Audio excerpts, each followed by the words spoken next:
Procedemos a darle el uso de la palabra en primer término al senador Pablo Escudero Morales en los términos reglamentarios que sí, sonido por favor en el escaño de la senadora Guevara.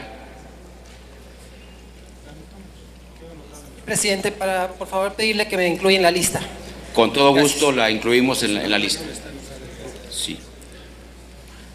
Con gusto. Sí, sonido también con el escaño de la senadora Mónica Arriola. Con el mismo fin, presidente, no sin antes comentar que me inscribí en la lista antes de ratificar mi nueva reinscripción.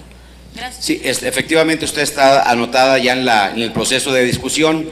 Le pregunto si conserva esa posición o desea hacer uso de la palabra en los posicionamientos de los grupos.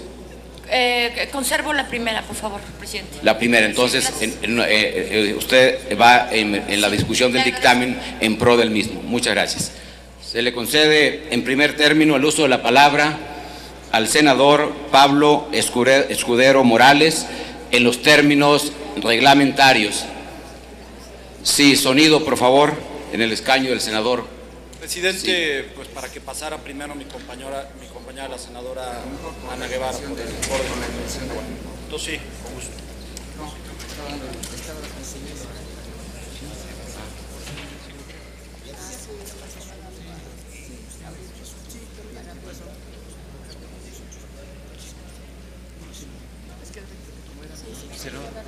Si quieres, como no estaban inscritos, ¿está bien? ¿Cuánto tiempo? Hasta por 10 minutos.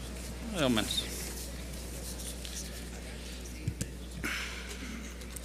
Muchas gracias, señor presidente. Yo, antes de empezar con el posicionamiento del partido, un poco en alusión a lo que nos comentaba aquí el senador Alejandro Encinas, pues sí quisiera hacer una ayuda de memoria de qué fue lo que ocurrió después de que los que fuimos diputados federales, pues recibimos efectivamente esa minuta que nos llegaba del Senado por unanimidad, porque si no pudiera parecer que obedecía a otros motivos y no fue así. Y quisiera recordarles la votación de ese día. Ese día fue el 30 de abril de 2012, fueron 369 votos a favor, el PRI votó a favor con todos los presentes, 172, el PAN votó a favor con todos los presentes que estaban en ese momento, 104 votos el Partido de Acción Nacional, PRD 56, Verde 15, el PT 11, Nueva Alianza 7, Movimiento Ciudadano 3 y Sin Partido 1. Es decir, en ese momento de los que estaban presentes, también en la Cámara de Diputados hubo unanimidad por todos los que fuimos diputados federales. Más aún, recuerdo ese día que al terminar esa votación hubo una celebración con las víctimas que nos acompañaban en ese momento, que se encontraban en la parte trasera de la Cámara de Diputados, donde estaban muy contentos, muy agradecidos. Vale la pena hacer el apunte de memoria. El día de hoy en esta tribuna traemos un dictamen con un elemento legal inédito a nivel internacional a favor de la dignidad de las personas y el respaldo de las víctimas de las personas que han sido o que han sufrido algún delito o alguna violación a los derechos humanos. Cuando se incumple con la obligación de brindar seguridad y resguardar los derechos humanos, el Estado debe atender a las víctimas al haber sido afectadas por un delito o violación en sus derechos humanos.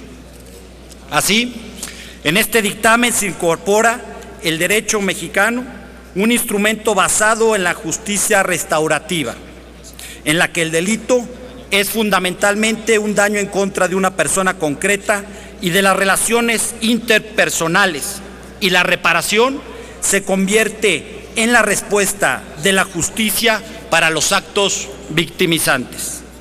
En esa tesitura, la trascendencia de que el Estado mexicano reconozca una realidad y establezca un conjunto de obligaciones frente a quienes han sido víctimas en este contexto y lo plasme en derecho positivo, es un signo claro de la evolución social, política, democrática y legal, no solo por el reconocimiento de las obligaciones morales, sino incluso por el reconocimiento de los compromisos internacionales.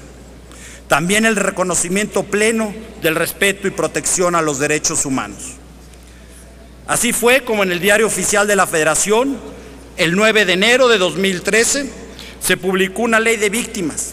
Sin embargo, ante su perfectibilidad y sin soslayar que se trató del primer ejercicio en el reconocimiento y establecimiento de una estructura jurídica nacional en atención a las víctimas de los delitos y de la violación de los derechos humanos, se hizo necesario analizar y redireccionar los esfuerzos iniciados para concretar el enfoque integral de una justicia restaurativa. El esfuerzo nos parece que no había sido menor, pero menos lo era encontrar las aristas que permitieran la operatividad de los principios que se buscaron fundar y fortalecer al Estado mexicano, con la benevolencia de que no se iniciaba de cero.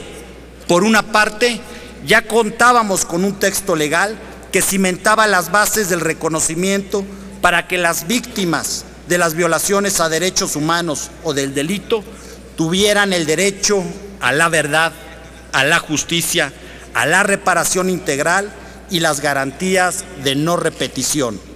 Por otro lado, el largo sendero y experiencias de las organizaciones de la sociedad civil que permitieron apuntalar una gran propuesta de modificaciones a esta ley, contemplando las acciones y programas que deben ser considerados como sustantivos y complementarios para el reconocimiento de las víctimas en sus ámbitos individual, familiar y social.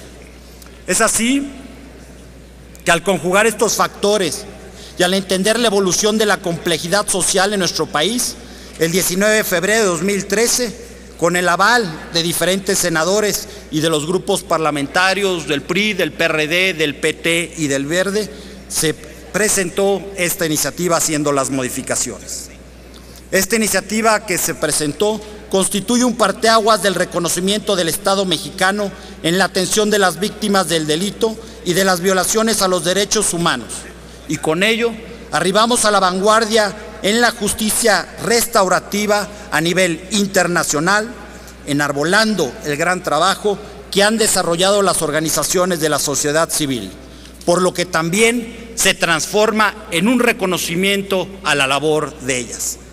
De ahí derivaron las discusiones en el proceso de dictaminación con la intervención decidida y comprometida de los senadores de todos los grupos parlamentarios que participamos en esa discusión y con la formulación de un dictamen que hoy estamos discutiendo.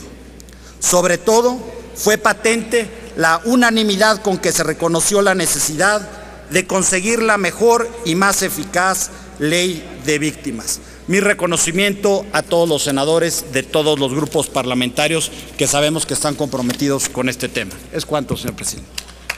Gracias, señor senador Pablo.